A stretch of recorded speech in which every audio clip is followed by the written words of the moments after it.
এখন হলো সোশ্যাল মিডিয়ার যুগ। আমরা সোশ্যাল মিডিয়াতে এমন বিষয়গুলো দেখি যে পুরো স্বাস্থ্যের সমাধান মনে হয় সোশ্যাল মিডিয়ায় দিয়ে দিবে।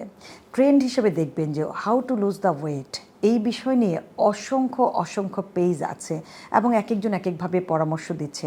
পাবলিক কিন্তু বুঝতে পারছে না আসলে কারটা অথেন্টিক, কোনটা বিজ্ঞানসম্মত, কোনটা ক্লিনিক্যালি রাইট।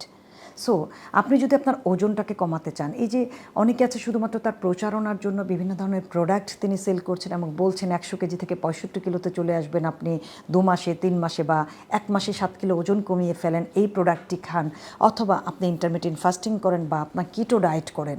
আসলে কি এগুলো অথেন্টিক কোনো কিছু?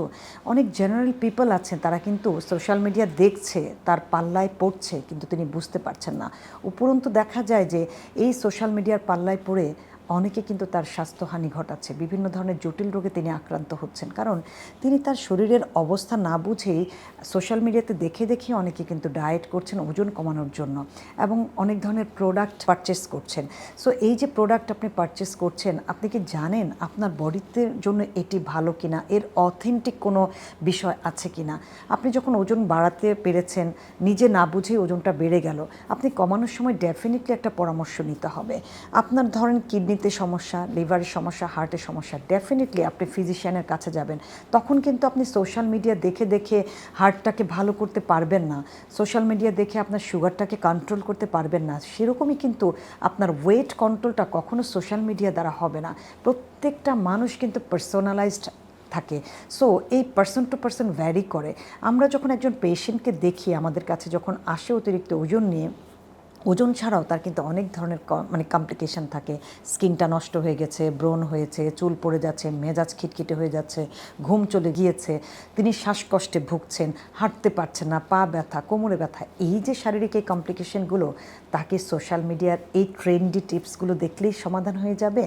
একজন পেশেন্টকে পরিপূর্ণভাবে গাইড দিতে হলে তার টোটাল হিস্ট্রিটা জানতে হবে, কোন খাবার তার জন্য উপযুক্ত। এমন হতে পারে ওয়েট লসের জন্য একটা খাবার দিয়েছেন, সেটা তার ব্যথা বেদনাটাকে বাড়িয়ে দিল।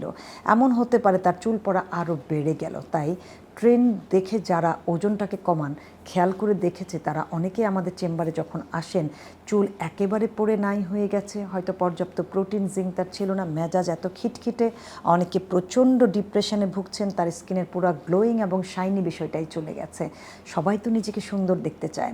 সো ডায়েট হতে হবে কমফোর্টেবল, প্রপার নিউট্রিশন এবং ডায়েটের মাধ্যমে একজন মানুষ তার কাম্য ওজন কমিয়ে ঝরঝরা থাকতে পারে, তার স্কিন যেন নষ্ট না হয়, চুল যেন ঠিক থাকে, মেধা বিকাশ যেন ঠিক থাকে। এই প্রত্যেকটা বিষয় খেয়াল করতে হবে। এবং খুব গুরুত্বপূর্ণ বিষয় হলো হার্ট, কিডনি, লিভার, লাং, এই অর্গ্যানগুলোকে আমরা চোখে দেখি না, অনুভব করি। সেই কাজগুলো যারা করছে ইন্টারনালি, আমরা সেটাকে অনুভব করতে পারি। সে কারণে আপনি কি খাচ্ছেন তার রিফ্লেকশনই কিন্তু প্রতিনিয়ত হচ্ছে। কোন খাবার স্টমাকের জন্য, কোন খাবার হার্টের জন্য, কোন খাবার লিভারের জন্য, কোন খাবার কিডনির জন্য, প্রথমত এটিকে জানতে হবে। আপনি এক ধরনের একটা খাবার ফিক্সড করে, একজন বলেছে সে খাবারটা দিয়ে আপনি স্টার্ট করেছেন, কেউ বলেছে ইন্টারমিটেন্ট ফাস্টিং করো, কেউ বলেছে কিটো ডায়েট করো, আপনি তো জানেন না আপনার জন্য কোনটি উপযোগী। কাজেই নিজের শরীরের সাথে কোনো প্রতারণা নয়, নিজের শরীরের সাথে আপনার সবচেয়ে বেস্ট ফ্রেন্ড হতে হবে। সেজন্য শরীরের বিষয়ে কোনো কম্প্রোমাইজ না করে পুষ্টিবিদ দেখান, ডায়েটিশিয়ান দেখান, প্রপার গাইডলাইন মানুন এবং প্রপারলি ওয়েটটাকে আপনি ডেফিশিয়েট করুন।